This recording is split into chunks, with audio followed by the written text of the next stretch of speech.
गुरु भगवान को नमन है। देखिए धर्म क्या है।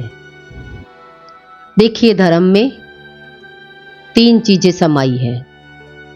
एक आत्मा, बीच में हमारी शरीर प्रकृति और तीसरा है अहंकार।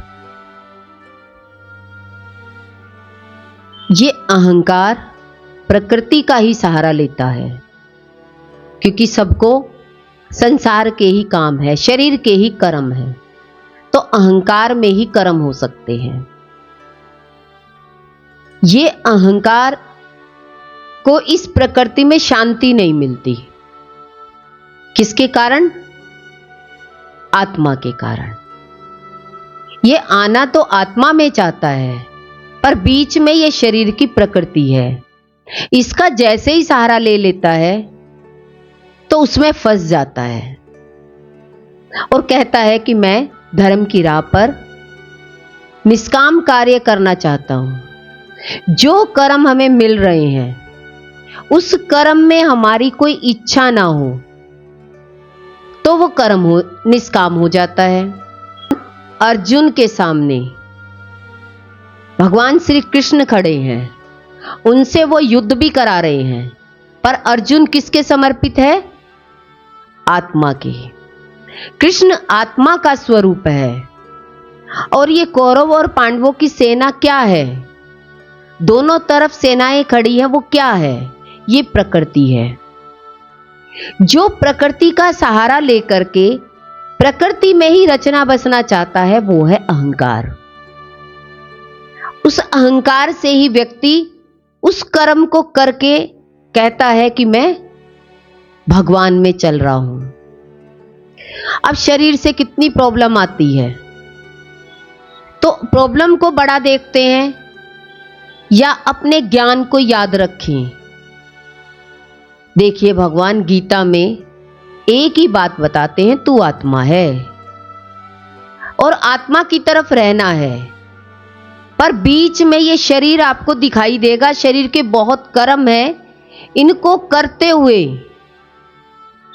आपको अपने आप को याद रखना है, क्योंकि शांति तो आपको अपनी आत्मा में आएगी। देखिए ब्रह्मा, विष्णु और महेश, ये प्रकृति में तीन हैं। ब्रह्मा जी क्या करते हैं? जन्म देना। विष्णु जी क्या करते हैं? पालन पोषण। और शिव क्या करते हैं? संहार। संहार के बाद आता है आत्मा। पर हमारा मन जो जीव भाव है, इस शरीर में रह करके अपने आप को आत्मा मानता है। पर शरीर के जितने भी कर्म हैं वे सब निष्काम के तौर पर तो बताए जाते हैं कि आपकी इसमें कोई इच्छा ना हो। पर कोई भी कर्म ऐसा है कि जीव बिना इच्छा के कार्य कर रहा हो। आत्मा के लिए पात्रता चाहिए। देखिए गुरु के सामने भी बहुत सारे लोग आते हैं, सब जीव भाव में अपने शरीर की ही बात करते हैं कि शरीर में प्रॉब्लम है, घर में ये प्रॉब्लम है। ये सब क्या है? प्रकृति की रचना है। सब प्रकृति की बात करते हैं, पर कोई भी एक दिखाई देता है जिसको आत्मा प्रिय हो। चाहिए आत्मा जैसी शांति, पर कर्म कैसा? शरीर के कर्मों में जब हम फंसे रहते हैं और उसमें हमारी इच्छा बनी रहती है तो इससे पता लगता है कि ये प्रकृति का अंश है, ये प्रकृति में ही फंसा रहना चाहता है। इसका टेस्ट आत्मा का नहीं है। गुरु भी जान जाते हैं कि इसे प्रकृति में ही सब कुछ चाहिए। प्रकृति का सहारा लेकर के आत्मा का ज्ञान की बातें करता है, पर चाहता नहीं है अपनी आत्मा में आना। देखिए अपने से देखें, क्या हमारे अंदर का जीव भाव चाहता है हम अपनी आत्मा में स्थित हो जाएं? सब पालन पोषण में, जन्म देने में संहार हो जाता है तो व्यक्ति क्या कहता है? कि भगवान ने हमारे साथ बुरा किया। आत्मा तो मौन है, शांत है, पर आपको आत्मा के लिए कितनी देर शांति में बैठे उस आत्मा का तो पता ही नहीं।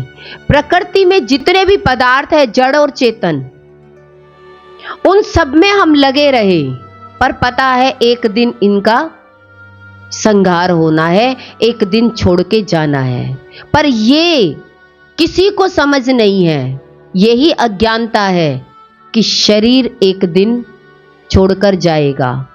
शरीर से जितने भी साधन हैं उनकी हम इंपॉर्टेंस रखते हैं। देखिए, पता चलता है कि जिंदगी में सारे कर्म हम अपने द्वारा करते हैं। संसार आपसे चल रहा है। भगवान तो मौन है, शांत है। भगवान तो आपको कुछ नहीं कहते। आत्मा तो मौन है। प्रकृति क्या है? प्रकृति में चुरपुर हो रही है। प्रकृति किसके हाथ में है? अहंकार के हाथ में। तो व्यक्ति प्रकृति का काम करके सारे काम अपने हाथ में लेता है। देखिए, आपका शरीर को कहीं लेकर जाना है तो आप आज्ञा देंगे या भगवान आज्ञा देंगे? आप क्या कहेंगे?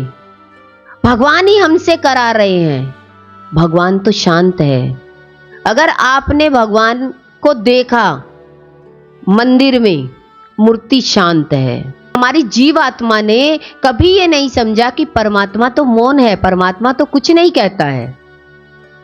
परमात्मा का मतलब तो यही है कि आप आत्मा में ही शांत सच्चिदानंद स्वरूप हो। पर व्यक्ति जीव भाव में रह करके सारे कर्म आपके हाथ में, और दोष किसको देंगे हम? भगवान को, कि भगवान ने हमारे साथ गलत कर दिया। भगवान की तरफ तो हमने एक कदम रखा ही नहीं। हमने अपनी आत्मा को जाना ही नहीं। आत्मा के गुण क्या होते हैं? अच्छा, जिस भगवान की भी हम पूजा करते हैं वे गुणों की खान है, तो उनकी पूजा करने से हमारे अंदर में गुण आते हैं। क्योंकि देखिए, माता रानी की पूजा करते हैं तो शक्ति प्रकट होती है। तो क्या कहते हैं? माता रानी में शक्ति है। तो मां की व्यक्ति पूजा करता है। तो वो पूजा किस लिए है? आप उसकी शक्ति को पहचाने। तो पूजा करी तो आप शक्ति को पहचानेंगे, नहीं करी तो आप मौन में, आत्मा में स्थित हो जाओगे। कहते हैं, देखिए, कोई व्यक्ति, कोई बच्चा पढ़ता नहीं है तो उसे क्या कहा जाता है? किसको फ्री बुक्स दो, फ्री टीचर्स दो, कोई फीस नहीं ली जाएगी, पर यह पढ़ जाए, क्योंकि इसकी बुद्धि परिपक्व नहीं है। ये जीव पढ़ना नहीं चाहता। उसके माइंड को आप देख लेंगे, ये बच्चा पढ़ नहीं पा रहा, तो व्यक्ति उसको दूसरी तरफ लगाएगा कि चलिए, इतना कामयाब नहीं है इसका माइंड कि ये स्टडी कर ले, इस विद्या को प्राप्त हो जाए। तो माँ बाप क्या कहेंगे? इसे किसी खेल कूद में लगा देते हैं। ये नहीं पढ़ पा रहा, इसका माइंड नहीं चल रहा, तो इसे हम किस में लगा देते हैं? खेल कूद में। ये कुछ तो करेगा इस संसार में आकर के। तो माइंड नहीं चलेगा तो उसे शरीर का कर्म दिया जाएगा। जब शरीर भी कर्म नहीं कर पाता तो वो भगवान की तरफ मुड़ जाए तो गुरु जान जाएगा कि ये व्यक्ति समर्पित हो सकता है। ना तो इसकी बुद्धि संसार में चल रही है, ना ही ये कुछ करना चाहता है, पर इसका मन भगवान में लगना चाहता है। भगवान कौन सा? शांत रहना चाहता है। कहता है, मैंने इस प्रकृति में सब कुछ किया। तो उस जीव आत्मा से पहचान जाता है कि इसे आत्मज्ञान चाहिए। देखिए, आत्मज्ञान का अधिकारी हर कोई नहीं होता। बताया ना कि जो बच्चा नहीं पढ़ रहा है तो उससे लग रहा है कि ये कोई बड़ा अफसर नहीं बनेगा, ये छोटा मोटा ही कुछ बनेगा, तो उसे सारी चीज फ्री में देकर भी वो थोड़ा सा पढ़ेगा। ऐसे ही ब्रह्मा, विष्णु और महेश, ये तीनों पूजनीय हैं। तो मंदिर में हम जो पूजा करते हैं तो कहते हैं कि इनके गुण तो इनके अंदर में आ जाएंगे। तो ये गुणों की खान है, इनके गुण इनके अंदर में आ गए तो ये अपनी प्रकृति को अच्छे से चला लेंगे। इसे रहना सहना खाना पीना उठना बैठना आ जाएगा। तो उसे कौन सी चीज दे दी जाती है कि पूजा पाठ। तो पूजा पाठ में भी जब हम निरंतर उसमें हम लीन हो जाए, अपने आप को भूल जाएं, तो धीरे धीरे हमारी स्थिति आत्मा की बन जाती है, निष्काम बन जाती है। ये नहीं है कि मूर्ति पूजा से इंसान को कुछ प्राप्त नहीं होता। मूर्ति पूजा से भी लोग समाधि में चले गए। हम क्या चाहते हैं, थोड़ी सी पूजा करी और जीव थोड़ी थोड़ी देर में उठ करके कुछ तरह तरह की क्रियाएं करना चाहता है, तो मन नहीं लगता। जैसे बच्चा बार बार पढ़ाई में तो मन चल नहीं रहा, दिमाग नहीं चल रहा, तो उठ उठ करके क्या कहेगा, कभी पानी कभी कुछ चाहिए।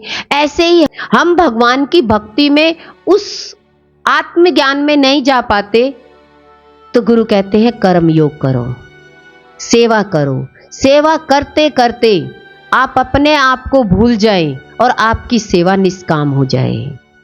देखिए, आत्मज्ञानी ही निष्कामी हो सकता है, बिना आत्मज्ञान के निष्कामता हो ही नहीं सकती। तो व्यक्ति क्या करेगा, देखो हम आत्मज्ञान में चल रहे हैं, थोड़ा सा दान भी दे रहे हैं और सेवा भी कर रहे हैं, इसका मतलब तो हम राजा हो गए। ये अहंकार बोलता है। अहंकार क्या कहता है, मैंने प्रकृति में इतनी सेवा करी, जीव आत्मा ने इतना काम किया, पर है तो जीव भाव में ना। अब मोह में हम बच्चों की पूरी तरीके से सेवा में लगे रहें और मोह हो हमारा, और हम उसमें लीन ना हो पाए, अपने आप को खत्म ना कर पाए, अपनी मैं को अपने बच्चे के साथ जोड़े रखें, तो कहते हैं वो मोह क्या है, कर्म है, निष्काम नहीं है। उसे हम निष्कामता नहीं कहेंगे, हम कहेंगे हमने तो इतनी सेवा करी, उस सेवा से हमें मिला क्या। तो आपकी सेवा जीव भाव में थी, निष्काम नहीं थी। उसका फल आपको कुछ नहीं मिलता, उसके फल में तो आपको दुख ही मिलता है। जो चीज भी, जिसको भी आपने यहां आकर अपना माना और अपना मानते रहे, तो आत्मज्ञान नहीं है, ये कर्म है। तो कर्म तो ब्रह्मा जी भी करते हैं, सृष्टि का निर्माण किया, विष्णु जी भी करते हैं, पालना पोषण करते हैं, और शंकर भी, शिव भी। एक शिव मौन में बैठे हैं और एक शंकर जी परिवार के साथ बैठे हैं। शिव जो मौन में बैठे हैं वो आत्मा में है।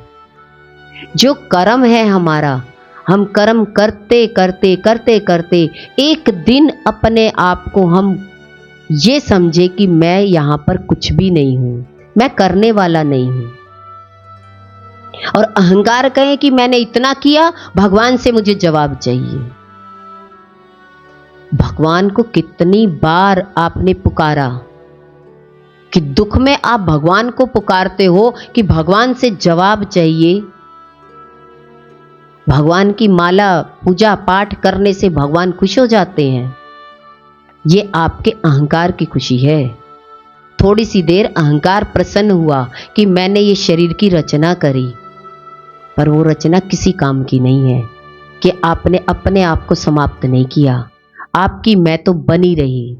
तो ये प्रकृति है, जो संसार है, ये संसार, व्यक्ति इस संसार में सारी जिंदगी लगा देता है और फिर कहता है कि भगवान ने हमारे साथ ऐसा क्यों किया। भगवान तो दृष्टा है, जो दृश्य दिखाई दे रहा है ये प्रकृति है। प्रकृति को सब कुछ सौंपा गया है, फ्रीडम दी गई है कि जो करोगे, पर आत्मा तो मौन है, परमात्मा तो मौन है। उसकी शक्ति के द्वारा ये प्रकृति काम कर रही है, पर प्रकृति ने तो अपने अंदर में क्या मान लिया, उस ताकत को भूल करके अपने आप को विशेष मान लिया। इस अहंकार को मिटाने के लिए जो व्यक्ति इस प्रकृति का सहारा लेता है, तो वो आत्मा तक नहीं पहुंचता। इसीलिए कहा कि गीता हर एक व्यक्ति के लिए नहीं है, गीता का ज्ञान तो अधिकारी को दिया जाता है। बताया ना कि बच्चा पढ़ ही नहीं पा रहा तो उसे फ्री में सारी चीज दे दो, थोड़ा तो पढ़ेगा, खेलते खेलते कुछ तो सीखेगा। ऐसे ही गुरु के पास भी बहुत सारे लोग आते हैं, तो गुरु को तो निष्काम है, निष्काम कर्म करते हैं। वो तो अच्छा कर रहे हैं तो भी निष्काम है, और नहीं कर रहे हैं तो भी निष्काम है। उनसे तो निष्काम कर्म ही होगा। क्यों? क्योंकि उन्होंने तो अपने आप को ही समाप्त कर रखा है। जो अपनी मैं को गवा के जो काम करता है वो निष्काम होता है। गुरु भगवान के शुक्राने हैं।